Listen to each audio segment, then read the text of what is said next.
La semana pasada, como decía, prediqué la primera parte de esta serie de 2 sermones. Vimos la semana pasada cómo Dios usó a Ruth de maneras increíbles. ¿Se acuerda usted de Ruth?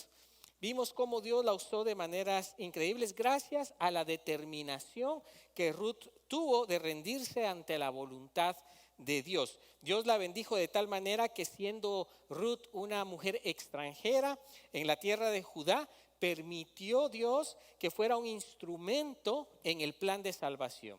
Así que Ruth no pertenecía al pueblo de Israel, pero su determinación y su fe en el Señor, su confianza en el Señor, permitió que Dios usara a Ruth en el plan de salvación. ¿Se acuerda que Ruth era la bisabuelita de quién? A ver, ¿quién se acuerda?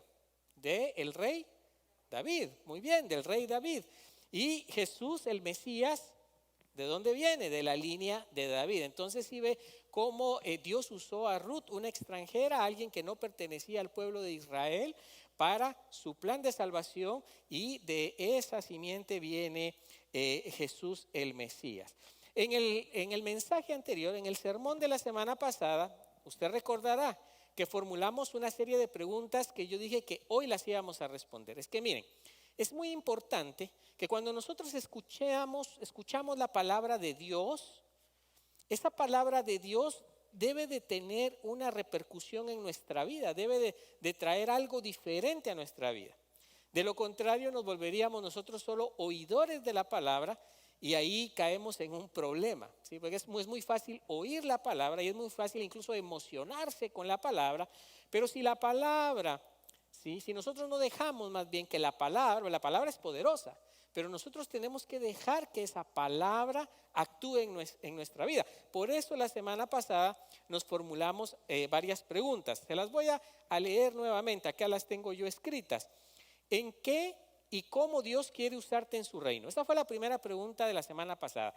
¿En qué y cómo Dios quiere usarte en su reino? La segunda pregunta que nos hicimos la semana pasada, que hoy vamos a contestar, es: ¿qué cosas puedes tú celebrar hoy? Me refiero en tu vida cristiana. ¿Qué cosas tú puedes celebrar hoy? ¿Qué cosas quieres celebrar mañana? ¿Cuál es tu visión de mañana? ¿Qué cosas te gustaría? Quizá hoy hay cosas ya que celebrar, pero ¿qué cosas te gustaría celebrar mañana en tu vida cristiana?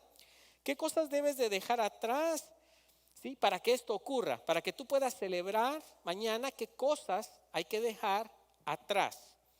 ¿Y qué cosas vas a empezar a hacer hoy para ser usado por Dios el día de hoy, a partir de hoy? La palabra de Dios es viva y es eficaz, ¿sí? La palabra de Dios transforma, y esa es la intención de Dios, de que hoy ustedes estén acá, porque Dios quiere transformar la vida de ustedes y la vida de ustedes también que nos ven en línea.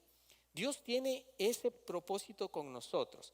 La semana pasada entonces hablábamos, ¿verdad?, de la vida de Ruth, que nos ayudó a entender lo determinante que es cuando nosotros nos comprometemos con Dios. Cuando nosotros tenemos determinación, ¿sí? Dios nos usa de maneras poderosas, ¿sí?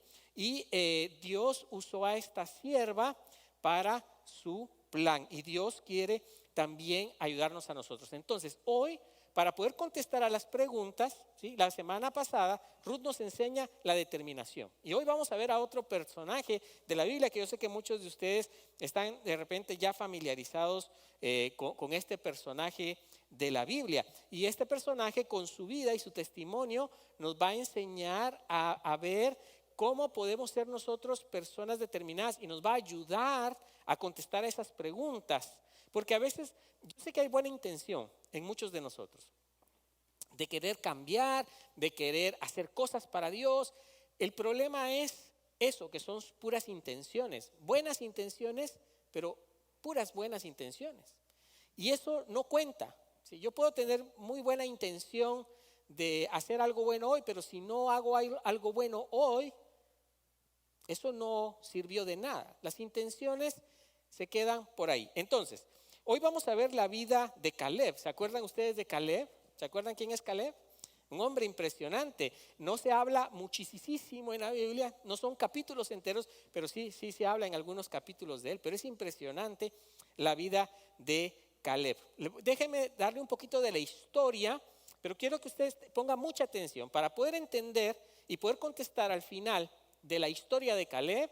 Va a ver que todo va a tener sentido y eso le va a usted a dar mayor dirección para que usted se vuelva una persona totalmente determinada para las cosas de Dios. Entonces, Caleb era un hombre de la tribu de Judá. Dice la escritura que era hijo de Jefoné. Es una importante figura, Caleb, en la historia bíblica. Ya verá usted por qué. Una de las cosas de Caleb es que él se destaca en la escritura por su fe. Caleb tiene una fe profunda, tiene obediencia a Dios y tiene determinación para seguir y hacer la voluntad de Dios. Esas son tres características que vamos a ver hoy de Caleb. La primera es un hombre de fe. ¿Sí? Es un hombre de fe, es un hombre que le cree a Dios a pesar de que quizá no puede ver las cosas que Dios está prometiendo al futuro. Él tiene fe. También es una persona que es obediente a Dios. ¿Sí? ¿Cuántos de ustedes son obedientes a Dios? ¿Cuántos pueden decir hoy, amén, yo soy obediente a Dios? Caleb era uno de esos, que era obediente a Dios, no obediente a sus propias necesidades o interpretaciones de la vida, sino era una persona obediente a Dios. Cuando los hebreos llegaron, dice la escritura, a las afueras, a las inmediaciones de la tierra de Canaán, esa tierra, ¿se acuerda que fue la que Dios les prometió al pueblo de Israel cuando salieron de Egipto? ¿Se acuerda usted? Que Dios los sacó de Egipto con el propósito de darles la tierra, ¿cómo se llama? La tierra prometida, la tierra de la promesa, ¿sí? Entonces, cuando los hebreos llegan a las afueras de Canaán, deciden mandar a unos espías, a unas personas, a 12 espías para evaluar cuál es la situación, porque Dios les ha ofrecido que ellos van a poder entrar a esa tierra y van a poseerla, pero tiene que ser a través de una estrategia militar, que Dios va a bendecir y que Dios va a derrotar al enemigo. Entonces Moisés manda a 12 hombres de las 12 tribus de Judá, a 12 guerreros, a 12 personas que están preparadas para eso, y los mandan a investigar qué es lo que hay en esa tierra, cómo viven ellos, qué tienen, qué no tienen, si tienen armamento, quién es el ejército, quiénes son, y mandan a 12 espías a hacer la investigación. Después de que ellos van y hacen la investigación y miran, resulta de que la cosa no estaba como tan fácil. Era una promesa que Dios les había dado, que les iba a entregar esa tierra por herencia, pero cuando ellos están allá, ellos se dan cuenta que la cosa está como que no casa con la promesa de Dios, ¿sí? 10 de los 12 regresan nuevamente y comenzaron a contarle a la congregación de Israel, al pueblo de Israel, cuando han vuelto de ir a la exploración. Ellos vienen asustados porque se encuentran de que es un pueblo numeroso, un pueblo fuerte, y dice la escritura que habían gigantes. Imagino yo que eran hombres tremendamente musculosos, grandes, preparados para la batalla. Y estos 10 espías, cuando regresan asustados, regresan espantados, ¿sí? Solo 2 de estos espías, Josué de la tribu de Efraín y Caleb de la tribu de Judá, regresaron manifestando que sí se podía, que la cosa estaba complicada, pero que con la ayuda de Dios ellos iban a poder conquistar esa tierra. Ahora, el problema es que estos 10 que vinieron de primero vinieron a meterle miedo al resto de Israel. Esto es imposible. No es posible que nosotros podamos obtener esa tierra, porque hay guerreros, porque están bien preparados, nuestro pueblo no es tan numeroso, nosotros no tenemos tanta preparación. Y el pueblo comienza a desesperarse y el pueblo se desanima y el pueblo comienza otra vez a murmurar en contra de Moisés. El pueblo está totalmente devastado. El pueblo no le ha creído a Dios, le ha creído a estos 10 espías que vienen con una mentalidad ya de derrota. Sin embargo, Caleb y Josué dicen que es una tierra que incluso donde abunda la leche y la miel. Ellos vienen emocionados. Ellos no ven en la dificultad, ellos no ven realmente un problema, porque Dios ha prometido que en medio de esa dificultad, que en medio de esa situación, Dios los va a acompañar y Dios les va a dar la victoria. Sin embargo, el pueblo ya está muy decepcionado. Quiero leerles ese momentito, qué sucede en ese momento. Vayamos a Números, el libro de Números, capítulo 14, versículo 6 en adelante. Ponga mucha atención. Dice: mientras Josué, hijo de Nun, y Caleb, hijo de Jefuné, que eran dos de los que habían ido a explorar la tierra, se rasgaban las vestiduras y hablaban con toda la congregación de los hijos de Israel. Les decían: la tierra que recorrimos para explorarla es una tierra sumamente buena. Si el Señor se agrada de nosotros, escuche bien esa palabra, si el Señor se agrada, se complace en nosotros, el pueblo, su pueblo, si el Señor encuentra que nosotros le creemos, que nosotros confiamos en Él, que nosotros no dependemos de nuestras fuerzas, sino que de la fuerza del Señor, es lo que está diciendo acá la Escritura. Dice: Él mismo nos introducirá a esta tierra y nos la entregará. Es una tierra que fluye leche y miel, próspera. Eso es lo que quiere decir una tierra próspera. Así que no se rebelen contra el Señor, les está diciendo Caleb y Josué. No se rebelen, el Señor ya prometió que les va a entregar esto. El Señor tiene promesa para nosotros, no se rebelen contra el Señor. Ni tengan miedo de la gente de esa tierra, nosotros nos los comeremos como que si fueran pan. No les tengan miedo. El Dios que los protege se ha apartado de ellos. O sea, el Dios con minúscula, el Dios de ellos, no el Dios del pueblo de Israel. Sí, se ha apartado de ellos y con nosotros está el Señor, Dios de los ejércitos. Entonces, Josué y Caleb son los únicos que pueden ver que no importa la inmensidad del problema, con el Señor la inmensidad de la bendición es mayor. Cuando el Señor promete, cumple, y ellos le han creído al Señor. Si oyeron que acabamos de leer que qué hicieron ellos dos cuando vieron que el pueblo estaba como adormitado. Dios les está hablando a través del profeta y la gente así, adormitada, miedosa, temerosa. ¿Qué hicieron ellos dos? ¿Se acuerdan?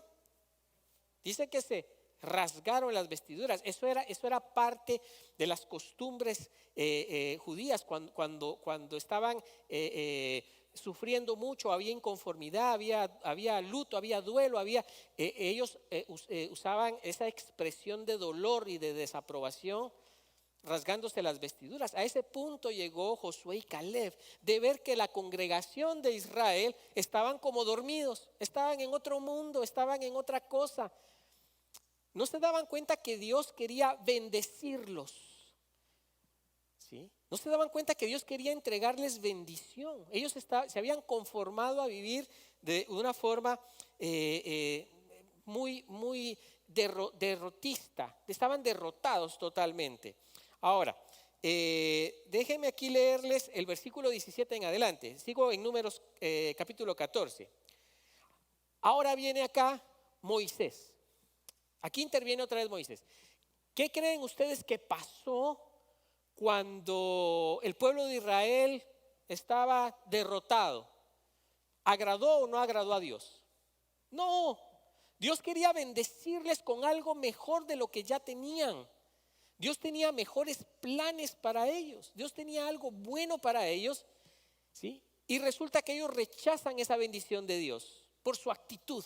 Una actitud derrotista, una actitud adormitada, una actitud rebelde, una actitud de falta de confianza, una actitud de que tal vez sí, tal vez Dios lo haga, pero yo estoy cómodo acá, ¿no? O sea, no.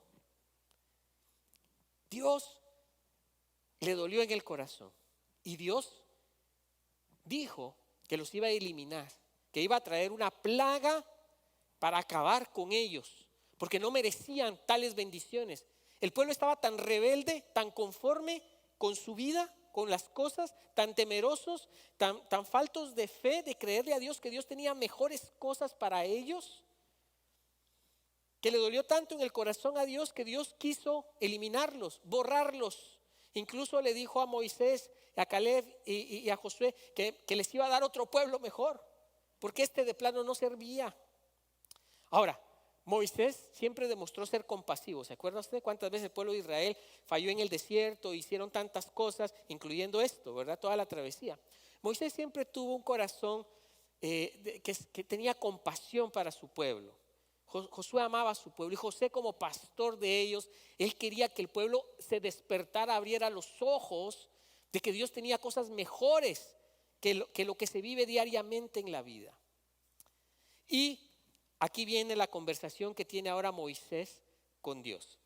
Yo te ruego, Señor, le dice Moisés, que tu poder sea magnificado, tal y como lo expresaste al decir: yo soy el Señor, lento para la ira, pero grande en misericordia. Moisés le está recordando a Dios las palabras que Dios había dicho en algún momento. ¿Sí? Él está diciendo: recuérdate que tú dijiste una vez, Señor, que tú eres, ¿sí?, grande en misericordia, que eres lento para la ira. Y también Moisés le recuerda a Dios y le dice: Señor, tú dijiste, yo perdono la iniquidad y la rebelión, aunque de ningún modo tengo por inocente al culpable. Yo visito la maldad de los padres en sus hijos, nietos y bisnietos. ¿Sí ve cómo eso influye? Cuando uno no siembra, cuando uno no le cree a Dios, sus hijos no lo van a hacer. Olvídese, sus hijos le van a dar problemas. Y los hijos de sus hijos también. Eso es bíblico.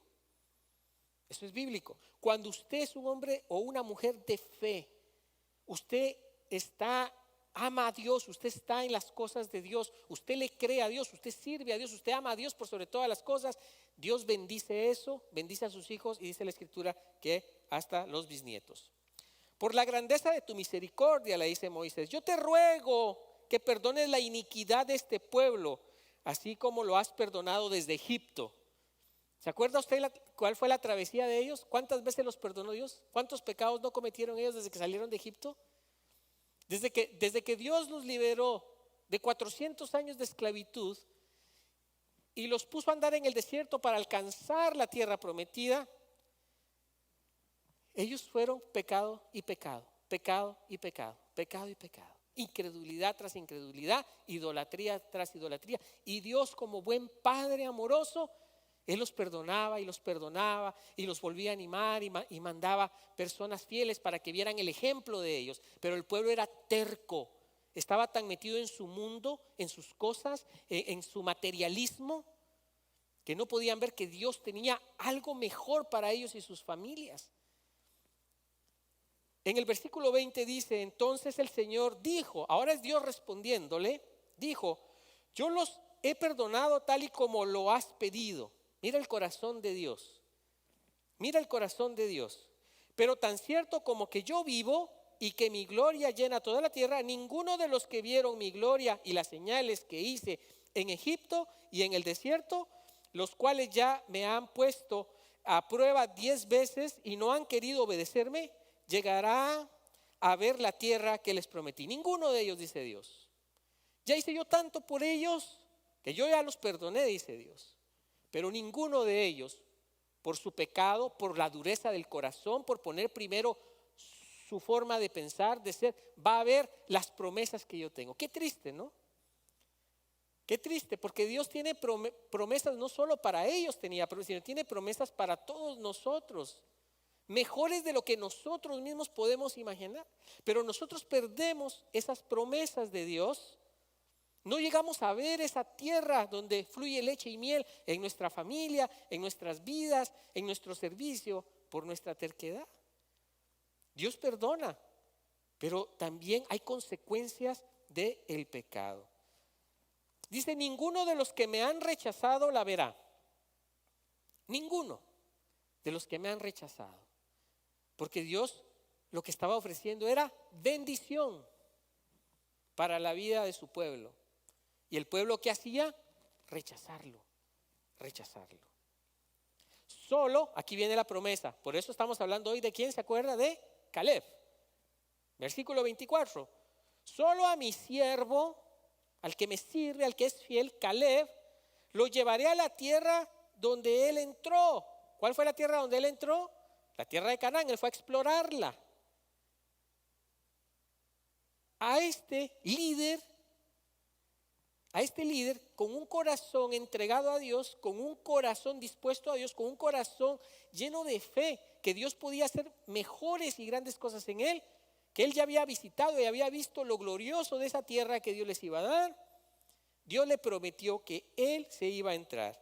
Lo llevaré a la tierra donde él entró. A él y a su descendencia, mira qué lindo, les daré posesión de la tierra, porque en él hay otro espíritu. No es un espíritu de derrota, de conformidad, de yo hago lo que yo quiero, de buscar pretextos para no hacer lo que Dios quiere, no. Tenía otro espíritu él. Un espíritu entregado, un espíritu que le creía a Dios, un espíritu de fe, un espíritu de determinación para amar y obedecer a Dios. Porque en él hay otro espíritu y porque ha decidido seguirme. Dios no nos forza, hermanos, a seguirle, a hacer su voluntad, a cambiar, a ser diferentes. Dios no nos forza. Él nos invita y respeta. Pero aquellos que obedecen y que le siguen, Dios tiene una promesa. Usted sabe que finalmente Josué y Caleb recibieron la promesa. Los demás se quedaron en el desierto, nunca vieron la promesa de Dios. Vivieron su vida como quisieron vivirla.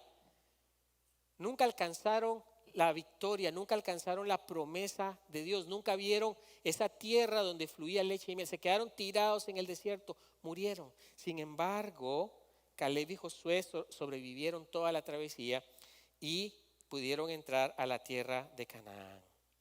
Dice la escritura que Josué, que era el líder, bendijo a Caleb, ¿sí? Y le dio la tierra de Hebrón para que él y su familia tomaran posesión de esa tierra. Es decir, Caleb recibió mucho, mucho más de lo que él pudo imaginar. Y él no lo hizo esperando recibir cosas, él lo hizo por amor al Señor. Pero el Señor ama a aquellos que son fieles, a aquellos que deciden hacer la voluntad del Señor. Ahora, ya vimos la historia. ¿Vio qué interesante es? Qué hermoso es Dios, cómo es la misericordia, el amor, la paciencia de Dios, y también cómo Dios recompensa a aquellos que con fidelidad le buscan y le siguen, aquellos que hacen con fidelidad su voluntad. Ahora, mi intención de la semana pasada al leerles estas preguntas es que usted hoy salga aquí diferente y usted de verdad pueda analizar un poquito su vida, pueda ver si usted está yendo en el camino que Dios quiere que usted vaya y usted está llegando a la tierra donde Dios quiere que usted llegue, porque Dios tiene promesas para ustedes. Usted sabe cómo está hoy su vida, usted sabe cómo está hoy su vida personal, su vida familiar, su vida matrimonial, su vida, usted sabe cómo está con sus hijos, usted sabe cómo está su vida, ¿sí? Cada quien sabe cómo está. Ahora, yo le digo que usted pertenece al pueblo de Dios, al nuevo Israel. Por Cristo, somos pueblo de Dios. Como usted y yo somos pueblo, y usted que nos ve ahí en línea, usted también es pueblo, Dios tiene cosas más grandes de las que usted está viendo ahorita con sus ojos físicos. Y Dios quiere restaurar su vida. Restaurar quizás su matrimonio, restaurar quizás la relación con sus hijos, restaurar quizás la propia relación suya con Dios. ¿Sí? Dios quiere restaurar vidas. Ahora, ¿qué actitud vamos a tomar? La del pueblo que seguía siendo pueblo.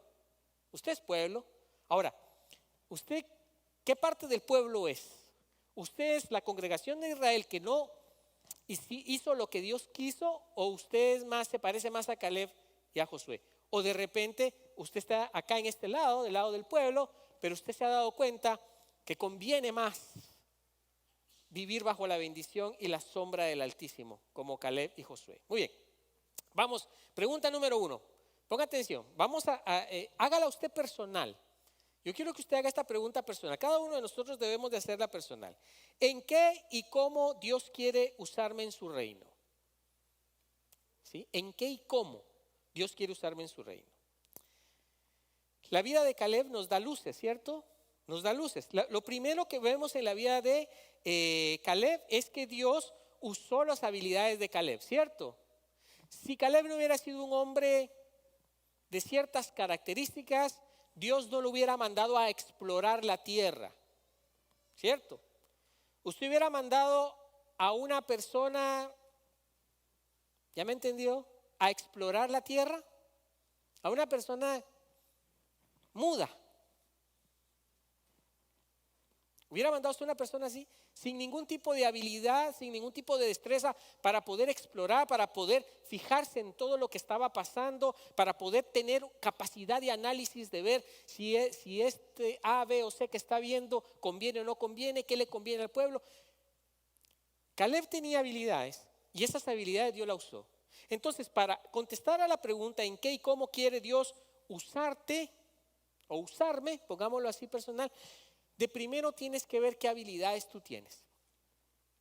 Ahora, no te dejes engañar por el diablo.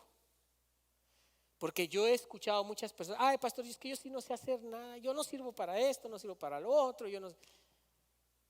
Eso es mentira, eso es una mentira del diablo. Todos acá, hombres y mujeres, adultos y jóvenes y niños, todos Dios nos ha dotado de diferentes habilidades. Y seguramente en una de esas habilidades Dios quiere usarte. Otras personas, ¿sabe qué? Tienen esta habilidad. Quizá no conocen de música, por ejemplo. Pero tienen la habilidad de pensar que pueden desarrollar esa otra habilidad. O sea, es una habilidad pensar que yo puedo desarrollar habilidades. Esa es una habilidad, ¿sabía usted? Si usted no sabe tocar música y usted tiene la habilidad de creer, de pensar que usted lo puede hacer, entonces usted desarrolla una nueva habilidad. Las lecturas acá, siempre nosotros nos gusta leer la escritura en la congregación, a veces tenemos una lectura, a veces dos, a veces tres. De repente a usted le gusta leer el periódico, ya tiene una habilidad, o le gusta leer el chisme en el internet, ya tiene la habilidad. ¿Alguno ha leído alguna vez algún chisme en el internet? No, nadie. Ok, quizá usted puede usar esa habilidad para leer la palabra de Dios. Es decir, todos tenemos habilidades que Dios quiere usar en su reino. Esa fue la primera clave que descubrió Caleb. Sí. Ok. Luego, ¿sí?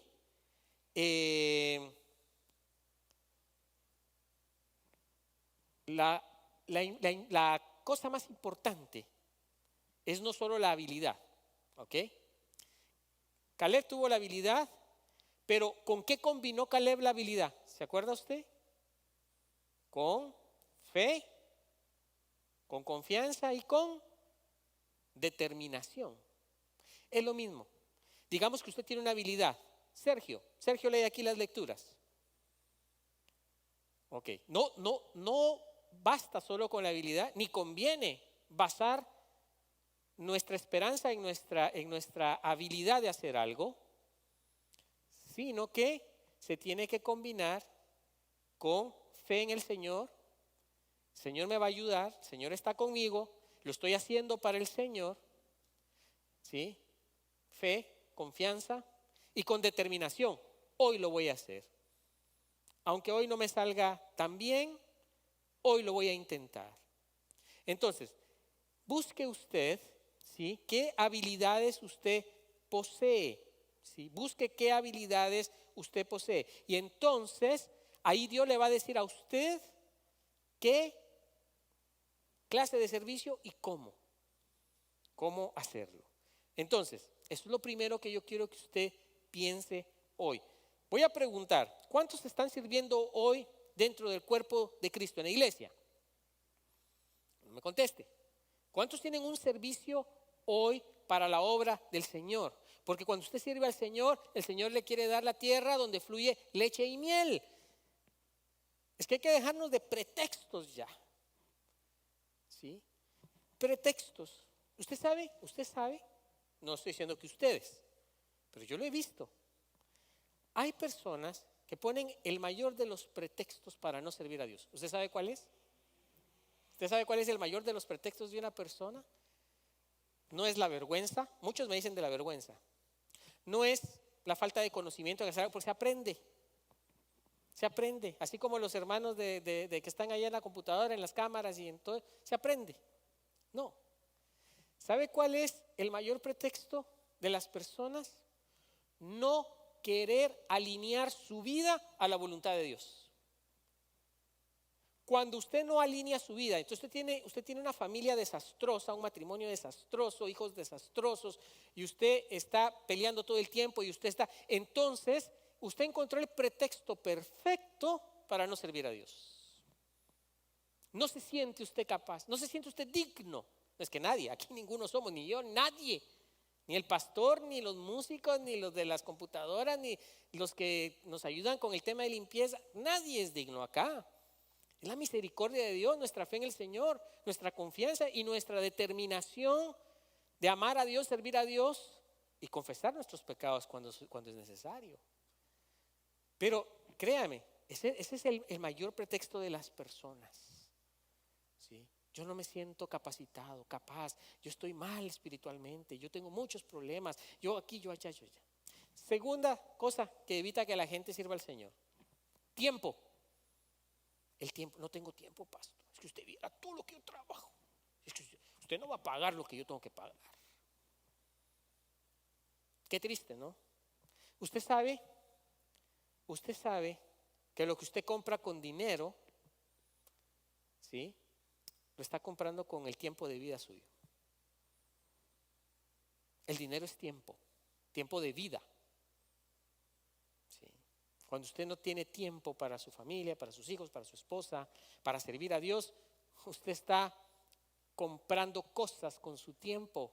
Está cambiando a Dios, a su familia y a otras con tiempo. Y el tiempo es muy valioso. ¿Cómo invertimos nuestro tiempo? ¿Cuánto tiempo usted le dedica a su esposa?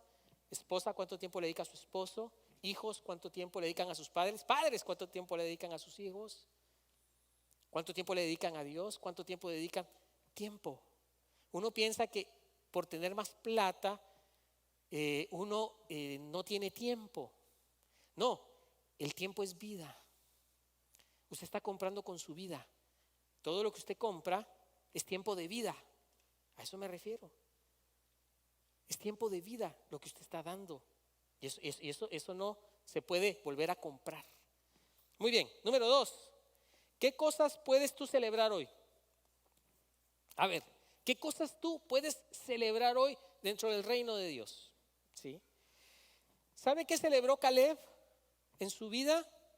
En ese momento, a pesar de las circunstancias y de la dificultad del mandato de ir allá y a investigar, lo que celebró Caleb fue la presencia de Dios en su vida. Los otros 10 espías, ¿qué pasó? Esos no tenían nada que celebrar, venían derrotados, venían angustiados, venían tristes, venían derrotados, porque no tenían lo más valioso, que era Dios. Caleb celebró la presencia de Dios en su vida, y por eso él fue confiado y regresó animado, y al final tuvo la recompensa. Tú puedes celebrar hoy en tu vida la presencia de Dios en tu vida, la presencia de Dios en tu matrimonio, la presencia de Dios con tus hijos, la presencia de Dios en tu trabajo, la presencia de Dios en todo lo que. ¿Puedes tú celebrar eso hoy? ¿Puedes tú celebrar eso, la presencia de Dios? La presencia de Dios es más que orar, es parte. La presencia de Dios es más que venir a la iglesia. La presencia de Dios es Dios en tu vida 24/7. Todo lo que hago está Dios ahí. Ahí está Dios obrando. Lo estoy haciendo para Dios. Entonces, ¿qué puedes tú celebrar hoy? La presencia de Dios en tu vida.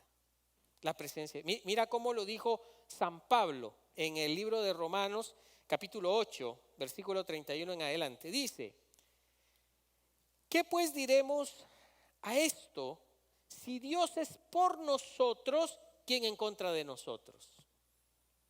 Eso celebraba San Pablo. Si Dios es por nosotros, ¿quién puede estar en contra de nosotros?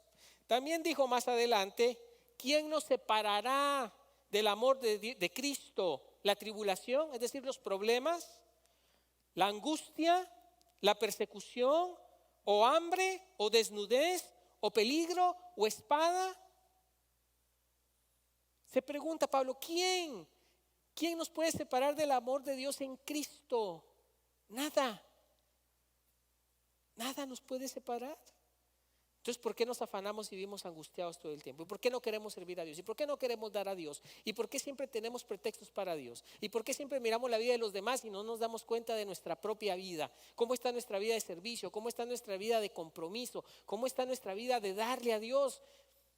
¿Cómo está nuestra familia? ¿Por qué siempre queremos hacer o valorar o dar conforme a los demás? Si Caleb hubiera hecho eso, frito el hombre. No entra a la tierra prometida, ni Josué ni Caleb. Pero ellos no vieron a los demás, ni escucharon las barbaridades de los demás, ni siguieron los ejemplos de los demás. Ellos siguieron la voluntad de Dios, fueron determinados, tomaron la determinación de hacer la voluntad de Dios. ¿Cuándo tú vas a tomar la determinación de dejar a un lado la pereza espiritual, el materialismo, los pleitos? ¿Cuándo? La Biblia dice, hoy es el día de salvación, no es mañana, ¿sí? No es mañana. Pablo celebraba su victoria en Cristo. ¿Quién nos separará del amor de Cristo? Es lo más lindo que tú puedes tener, el amor de Cristo en tu vida. No hay nada que te pueda separar. Ahora, ¿sabes qué te puede separar del amor de Cristo? Tu misma dureza de corazón. Fue lo que separó a Caleb y a Josué del resto. Si ellos se hubieran dejado contaminar por cómo vivía el resto su vida, no hubieran disfrutado de la tierra donde fluye leche y miel. ¿A quién estás siguiendo tú? ¿Qué ejemplo estás siguiendo? ¿El ejemplo de otros inmigrantes que llegaron antes que tú y que tal vez no amaban a Dios? Hay que pensarlo. Número 3, ¿qué cosas quieres tú celebrar mañana? Hoy es hoy, ya tu vida está como está. Por X o Y razón, tu vida ya está como está. A lo mejor está súper bendecida, gloria a Dios. A lo mejor no lo está tanto. Entonces, ¿qué cosas quieres celebrar tú mañana? ¿Sí? Caleb, cuando le decía al pueblo lo que tenía que hacer y el pueblo lo rechazaba y se burlaban de él y lo despreciaban, Caleb pudo imaginar que como fuera Dios tenía algo mejor en el futuro y Dios se lo dio. Tenemos que tener un poco la visión de Caleb. No tengas miedo de hacer lo que Dios pide que hagas en tu vida. Que ames en la manera en que el Señor quiere que ames a los demás. Que sirvas en la manera que Dios quiere que sirvas, sin ya dejar pretextos. ¿Sí? Que restaures tu familia de la manera que Dios quiere que restaures tu familia. Tienes que dejar el miedo a un lado y ver más allá como lo hizo Caleb. Es la única manera en que tú vas a poder ver un mejor mañana. Para los que estamos en Cristo, ¿sabes qué? La victoria está garantizada. Ahora, Dios no nos va a forzar a entrar o a vivir en esa victoria. ¿Sí? Dios no lo va a hacer, Dios no te va a forzar. Pero tú y yo tenemos la victoria garantizada en Cristo. Por eso fue Él a la cruz. Por eso resucitó. ¿Sí? Por eso ascendió a los cielos. Y por eso prometió que un día volverá. Esa es tu victoria. Eso es lo que tú puedes celebrar mañana. ¿Sí? Tu victoria es también el ejemplo a los que son padres, el ejemplo que le das a tus hijos. ¿Qué ejemplo le estás dando hoy? Ejemplo de fidelidad, de amor, de respeto, de servicio. ¿Qué ejemplo le estás dando a tus hijos hoy? Si no, lo que vas a celebrar mañana no es victoria. Vas a celebrar llanto y dolor y angustia de ver a tus hijos metidos en problemas. ¿Sí? Hoy es el día. Hoy es el día. 4. Ya nos quedan 2 únicamente, pero quiero que usted se vaya con esto claro. ¿Qué cosas debes de dejar atrás para que esto ocurra? Tú sabes que para tener esta bendición de Dios, esta tierra prometida, ¿sí? No me refiero a la tierra física de Canaán, me refiero a las bendiciones que Dios tiene para ti y tu familia. Yo te aseguro que hay que dejar cosas atrás. ¿Las dejó Caleb, sí o no? ¿Qué cosas dejó atrás Caleb? La influencia, por ejemplo, de las personas. ¿Sí? Caleb dejó la influencia, dejó atrás ¿qué? El temor. Y puso su fe, su esperanza, su determinación en el Señor. Caleb no se dejó influir por el temor. ¿Sí? No debes de tener temor de dejar de hacer las cosas que no le agradan a Dios. No debes de dejar que esas cosas te agarren, te detengan. ¿Sí? Yo no sé qué cosas te detienen hoy. Cada quien sabe. Lo he dicho más de una vez. Algunos la pereza. A otros los detiene lo que acabo de mencionar hace un rato. Las malas relaciones es el arma del diablo. El arma preferida del diablo son las malas relaciones. Cuando tenemos malas relaciones, el diablo usa eso para separarnos de Dios. Ya no le des cabida al diablo. Corta eso, ¡pum!, de raíz. Hasta que no lo hagas, Dios no te va a poder usar. Aunque Él quiera. Él quiere. Dios quiere no solo usarte, sino bendecirte. Pero hasta que no dejamos esas cosas, ¿sí? Tenemos que aprender a ser fieles con Dios. Fieles con Dios. Entonces, esto es algo que tú tienes que pensarlo de manera personal. ¿Qué cosas tienes que dejar atrás? Yo no sé, yo no conozco tu vida. ¿Sí? Algunos tienen que dejar la incredulidad, otros tienen que dejar atrás la avaricia, otros tienen que dejar atrás los celos, las envidias, la pereza, el rencor, los malos hábitos. Yo no sé, cada quien sabe que tiene que dejar atrás. Cada quien tiene que pensar, hoy yo rompo con esto porque eso es maldición, hermanos. Dios quiere bendecirnos y nosotros traemos sobre nosotros mismos maldición. ¿Sí? Los celos son una maldición. ¿Usted ha sido celoso o celosa alguna vez? Los celos son una maldición. ¿Sí? El no llevar las finanzas adecuadas es una maldición.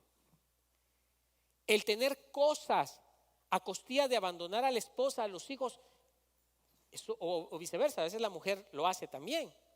Eso es una maldición, eso no puede ser bendición para nadie, por lo menos desde el punto de vista bíblico. Eso no es bendición. ¿Qué cosas tienes que dejar atrás para que la bendición de Dios ocurra? Y con esto salgo, las 5.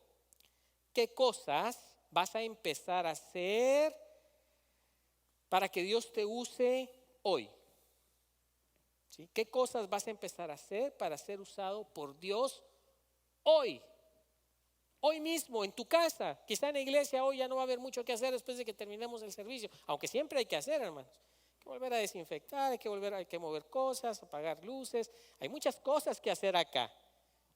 ¿Sí? Otros van para clase de Biblia, qué sé yo.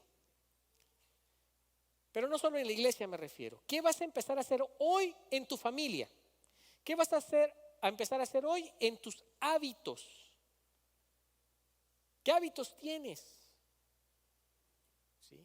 Hoy, mira, ¿quién me garantiza aquí que mañana vamos a estar todos vivos? Que lo firme.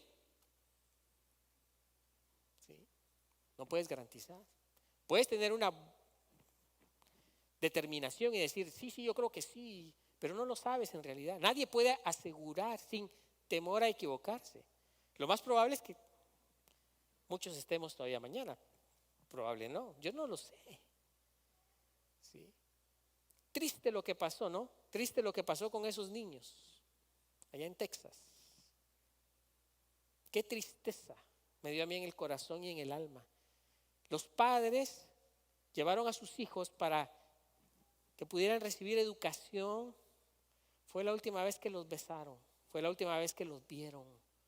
¿Pensaban los padres en la vida que no iban a volver a ver a sus hijos al mediodía?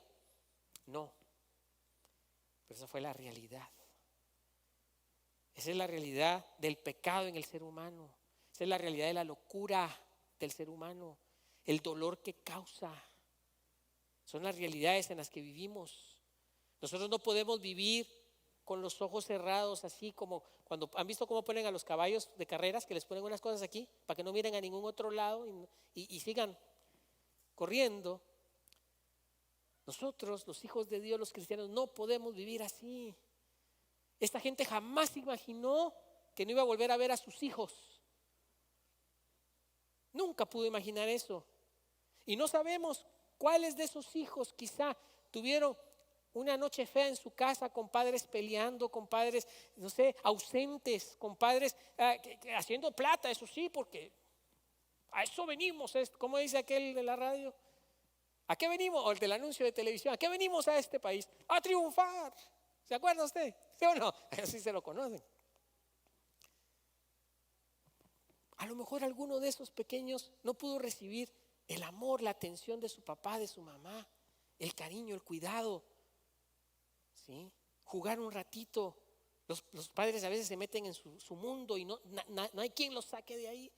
O los papás peleando entre ellos.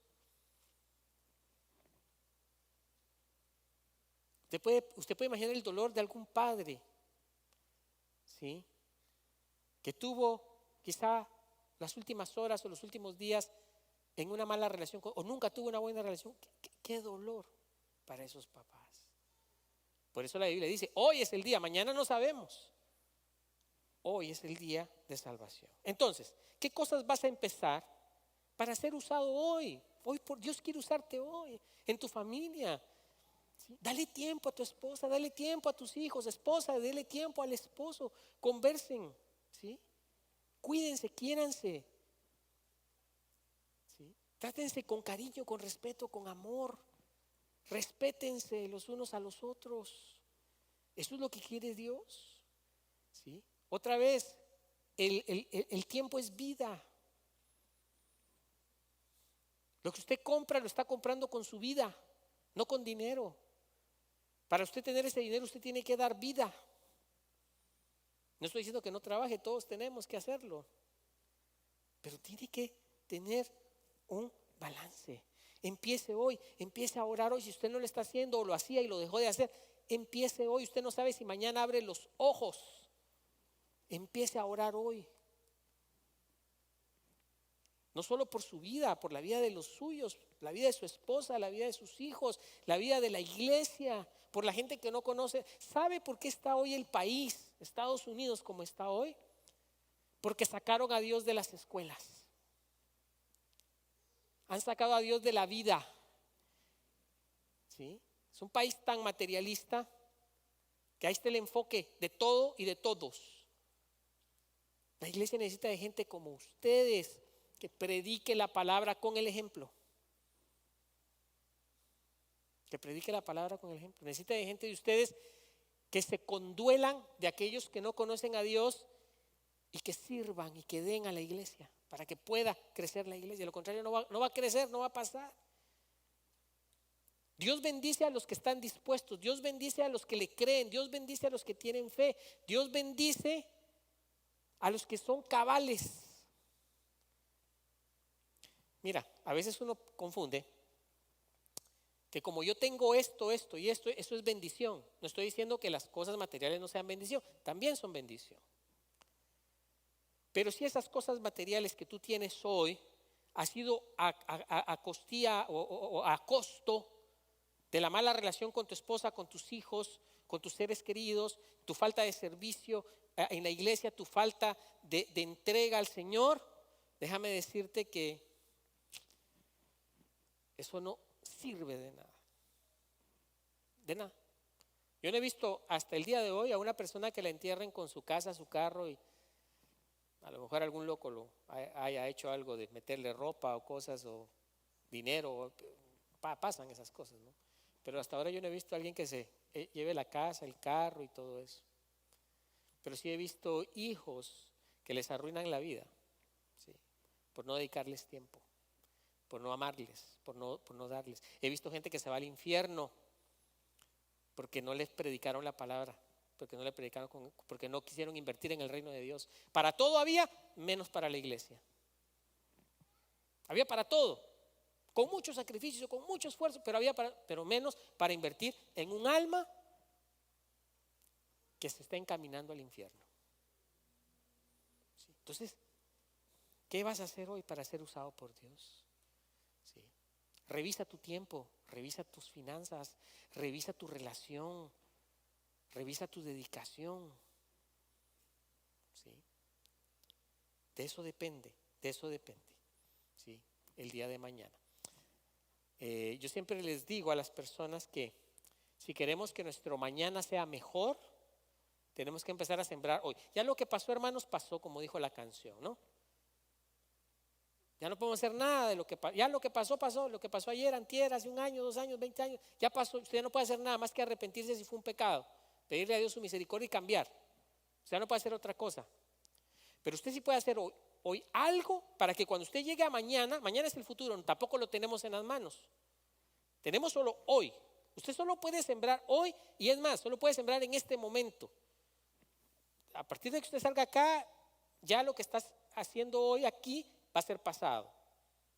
Entonces, si tú siembras bien en tu presente, que es lo único que tienes entre las manos hoy tienes a tu esposa, a tus hijos, a tus hermanos, hoy tienes la oportunidad de platicarle a otros de Dios, hoy, acá. Entonces, cuando llegue el futuro, es decir, mañana va a llegar, tú vas a llegar a mañana, y tú voltees a ver hacia atrás. El día de ayer, tú te vas a poder gozar y tu vida va a cambiar. Porque como tu presente hoy fue bueno, cuando llegues al mañana y voltees a ver el pasado, ayer, tú vas a decir, hoy sembré bien en mis hijos. Hoy sembré bien en Dios para que otros conozcan de Dios. Sí. Hoy sembré bien en mi relación con de tal persona o tal otra persona. Entonces tú vas a poder ver tu pasado bien. Pregunto, ¿cómo fue el día de ayer, por ejemplo, con tus hijos? ¿Cómo fue el día de ayer con tus hijos? ¿Cómo fue el día de ayer con tu esposa? No sé cómo fue, a lo mejor fue bueno, gloria a Dios. A lo mejor no fue tan bueno. Hoy cámbialo, para que mañana no vuelvas a ver el ayer con dolor, con tristeza, con desesperanza. Así que ponga su confianza en el Señor, ponga su confianza en el amor y ponga su confianza en que el Señor tiene una tierra prometida para cada uno de nosotros. Amén.